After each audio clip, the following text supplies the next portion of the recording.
Welcome to Lake Taupo in Taupo, New Zealand. Now, the whole reason that I'm here in Taupo kind of didn't get to pan out. I was originally going to take a boat ride out to see some Maori stone carvings, but because the wind is going, as you can see, the water is pretty rough behind me here. The boat that was going to take me out there wasn't going to be able to go see the rock carvings today. But that's okay, because we still got to see a lot of really cool stuff here in town today on our week-long tour through the North Island of New Zealand. So stick around, take a look around with me, and see what's here in Taupo. Taupo, which is home to about 26,000 people, is located on New Zealand's largest volcano and also its largest lake. The name comes from a longer Maori language name originally given to a cliff on the edge of the lake, meaning the rain cloak of the ancestor Tia. The area didn't have any history related to the European settlers until the 1830s, when it was passed over by them because of how remote the area was, and because the area was not very suitable for farming. In 1868, a constabulary post was set up here, marking the first European settlement in the area. Eventually, trout were introduced to the lake, and the area became known for water sports of all kinds. Spas and terraces hotels were popping up beside the warm water pools and springs in the area, warmed by the volcanic steam. Since the early 1900s, the area has been a destination for fishermen and water sports of all kinds, which expanded dramatically in the 1950s as more hotels were built and the tourism industry began to boom. Today, it is still a destination for water sports, hiking, and tourists seeking a lakeside vacation.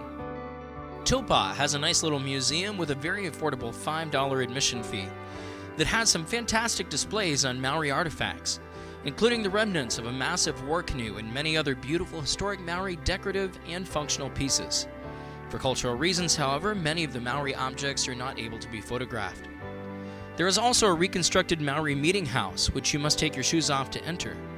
Displays on logging in the area. And fishing history on Lake Taupo. A general store display.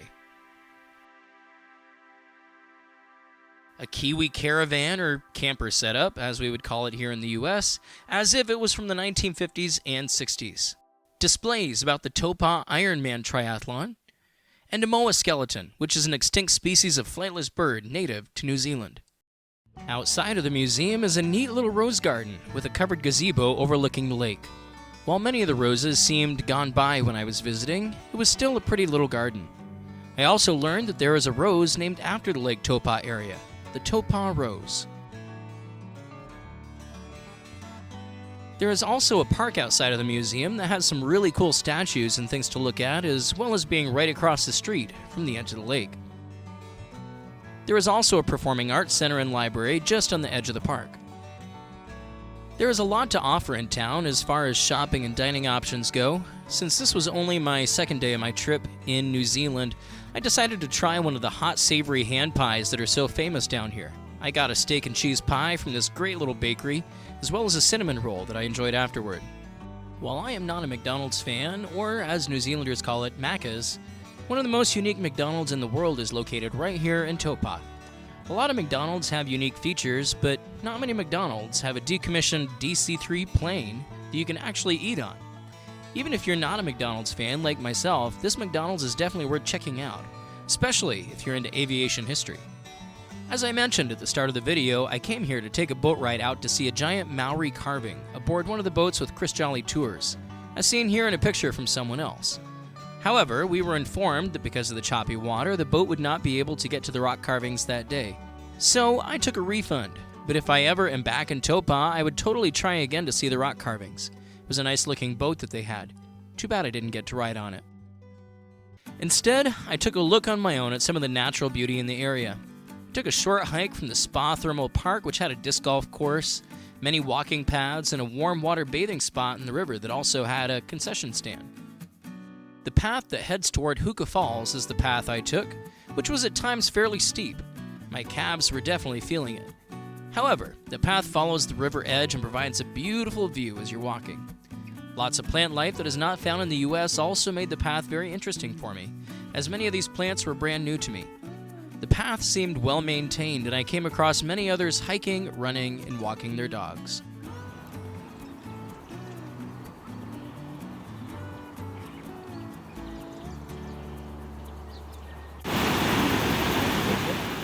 Huka Falls, which is just outside of the city, is a stunning waterfall with raging river rapids that has some of the prettiest looking river water colors that I have ever seen in my life.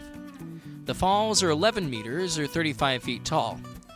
Getting to the falls is easy. You can hike there, which was the path that I was just on, or you can drive there and park, crossing over the river on a footbridge to some lookouts that are right beside the river. There is also a viewing point farther away, which you can park at and see the falls from more of a distance. If you are interested in getting an even closer look, there is a company that provides boat rides right up to the falls.